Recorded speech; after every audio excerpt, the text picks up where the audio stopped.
Communities around the globe are recognizing June 15, 2010 as World Elder Abuse Awareness Day. The goal is to draw attention to the significance of elder abuse as a public health and human rights issue, as well as raise awareness of the cultural, social, economic, and demographic processes affecting elder abuse and neglect. Throughout the world, abuse and neglect of older persons is largely under-recognized or treated as an unspoken problem. And unfortunately, no community is immune. Here to explain more about elder abuse is Dawn Smith with the Florida Department of Children and Families. Hey, Dawn, thanks for being here. Good morning. Thank you for having me. Well, I know we all kind of have our own preconceived notions of how we define abuse. How does the Department of Children and Families define elder abuse? The Department of Children and Families Adult Protective Services investigates abuse, neglect, exploitation, or self-neglect. That's a big umbrella, isn't it? It is. And so there's very many definitions that's provided by the statute, but basically with abuse, it's physical abuse, verbal abuse, that is the intentional infliction of harm on a senior or a disabled person. And then with neglect, it could be a single act of carelessness, or a series of acts that are of carelessness.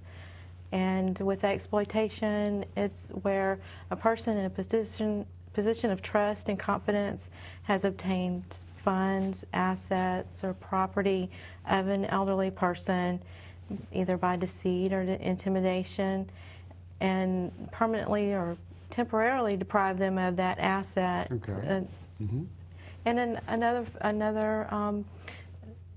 another opportunity for us is to help those seniors that may be self-neglecting, that may be slipping on a few things, maybe because of memory issues or don't have the resources. Maybe we can obtain those resources for them to help keep them at home.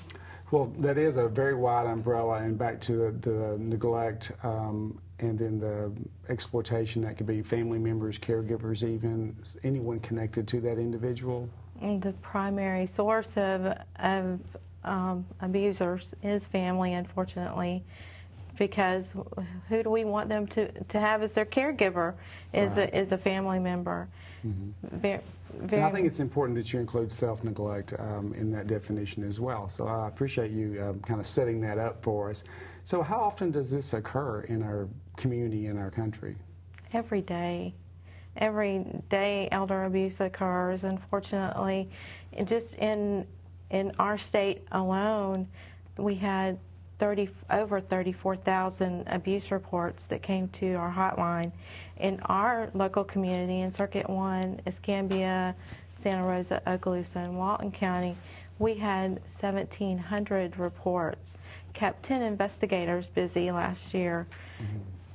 So what exactly does your department do in the area of elder abuse? What are your daily tasks, and what is your commitment and what you do for these folks? I'm the investigation supervisor. What we do when we receive a report, an investigator goes out and makes contact with that alleged victim and assesses what services that could be possibly available to them, and then also seeing what resources are available that they already have, and then try to implement those services for them, offer that to them. Well, what signs might a neighbor or another family member or someone connected to the individual, what might they see that might lead them to say, hey, maybe I need to call and report something that I'm concerned about? There are the obvious things that you would think of. There would be bruises or unexplained injuries or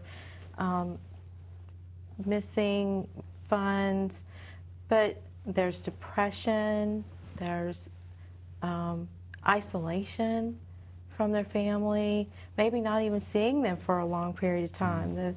The newspapers are building up, or there's sores that may not necessarily be there before.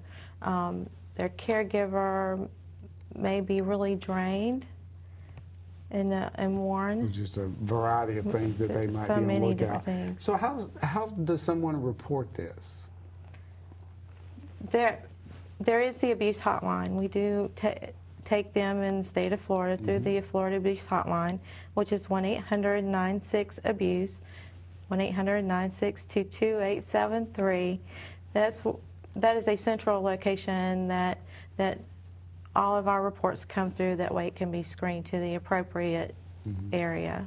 Now, do people have to identify themselves? I mean, some people might be hesitant to make that phone call and get into somebody else's business. Do they have to identify themselves? No, they do not have to identify themselves. Under Florida Statute 415 and Chapter 39, that the reporter information is protected, so we cannot share that information.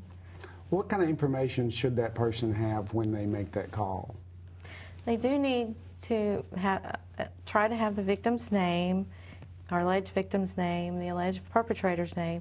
What's really important is the location of the victim. It's really difficult for us to protect them if we don't know where they are. Right, right. So you need to obviously have that piece in there. Try to have a good description of what happened.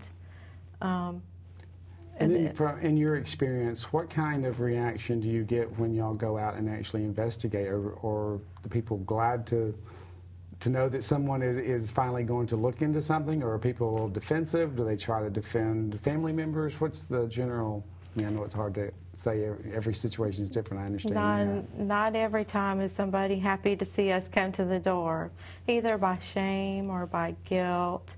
But if one thing that I can bring out here, sure, meeting with you, is that those elders should not be ashamed. They should not feel that they are burdensome to their family or anybody else.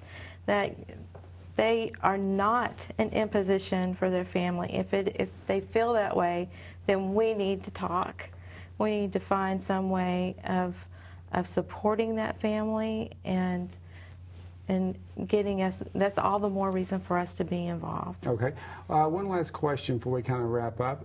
Can a senior themselves call and report someone that's doing something to them that they feel is probably not right? Absolutely. Absolutely. Oftentimes with the population that we serve, they're not always verbal, or maybe they have issues of dementia that might prevent them from doing so, but certainly somebody that is able to report.